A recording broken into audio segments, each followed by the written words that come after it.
15 বছর আগে আজকের দিনে উপকূলে আঘাত হানে বিধ্বংসী ঘূর্ণিঝড় আইলা তাণ্ডব চালায় দক্ষিণ পশ্চিমের কয়েক জেলার বেশ কিছু উপজেলায়। এখনও সে ক্ষত বয়ে বেড়াচ্ছে খুলনার দাকুব ও কয়রা উপজেলা। বাঁধ, রাস্তা, বাড়িঘর বা কৃষির যে ক্ষতি হয়েছে তা থেকে এখনও ঘুরে দাঁড়াতে পারেনি উপকূলের এ জনপদ। খুলনা প্রতিনিধির পাঠানো তথ্য ছবিতে ডেস্ক রিপোর্ট।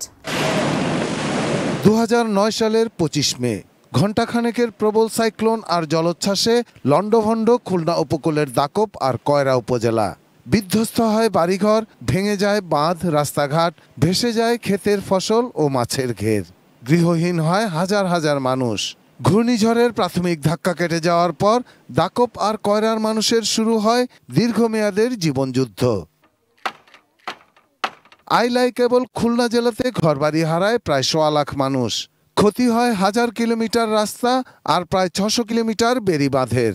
15 বছর আগের সেই ক্ষত এখনো বয়ে বেড়াচ্ছেন কয়রা ও দাকপের মানুষ। এখনো ঠিক হয়নি অনেক বাঁধ, রাস্তাঘাট। অভাব রয়েছে সুপেয় পানির।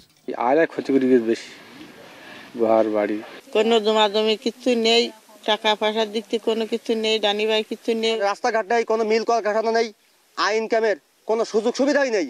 পানি উন্নয়ন বোর্ডের দাবি, আইলার পর ক্ষতিগ্রস্ত এলাকাগুলোতে নানা উন্নয়নমূলক কাজ হয়েছে। উপকূলবাসীদের রক্ষায় চলমান আছে অনেক প্রকল্প।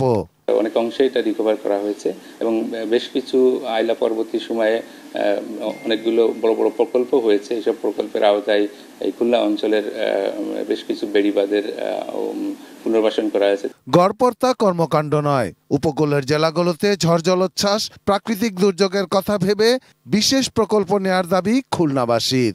দক্ষিণ পশ্চিম অঞ্চল উন্নয়ন একটা বোর্ড থাকা দরকার, যেটা এই একেবারে স্পেশালি এই অঞ্চল নিয়ে কাজ করবে।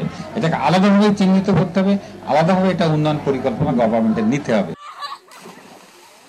Shahidul Rana, desk report, ATN news.